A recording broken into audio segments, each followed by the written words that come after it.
I'm crouched here on my bedroom floor in an attempt to get a clear recording. It feels like an intimate space, almost a confessional space, so I'll let you into a secret. As a poet, occasionally I read a poem so ruddy marvellous that bright green envy rises up inside me, jealous and bilious. However, the editor part of me crosses eager fingers, hoping that mine can be the magazine to publish it. In both cases, Georgie the reader has been drawn deeply into the poem and wants to bathe in its soundscape again and again. Southend by Judith Wilson is one such poem, originally published in issue 75 of The Interpreter's House and included in Wilson's excellent Carcanet collection, Fleet. Southend. Something promised. No one can draw it because it never stops moving. Words dissolved now in dusty sunlight, which must be a hot afternoon. A road I am watching unroll, towards this thing no lines can contain, that paces to and fro outside the perimeter, crying out, twisting and clenching its hands, crying out.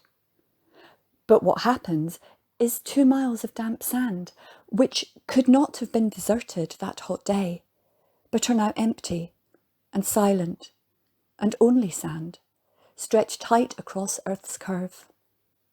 Myself barefoot, perhaps a red plastic bucket in hand.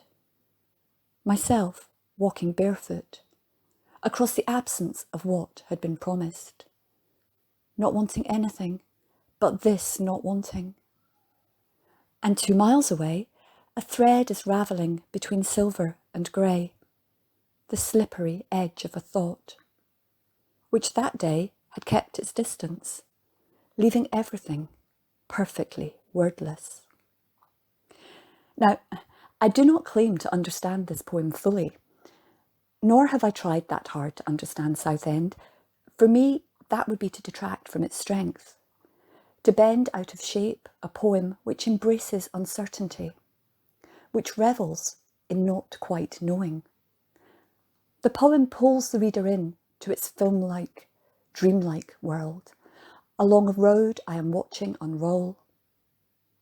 Memory, imagination, and their inconsistencies are probed as the poem explores the once familiar landscape of the beach, which is now empty and silent and only sand.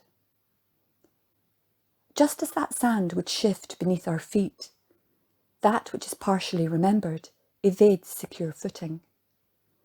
The poem is set spaciously on the page, making its absences visible.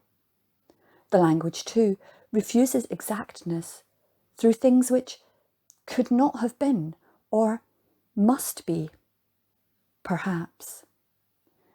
I read this poem again and again, getting lost in its slippery edge of a thought. Gertrude Stein, writing about a childhood home that had been demolished, famously wrote, "There's no there." But in Southend, Judith Wilson presents a place in which there is still there, hazy and imperfect, alongside the now, the here that is also there. That is one of the reasons why I know it is poetry.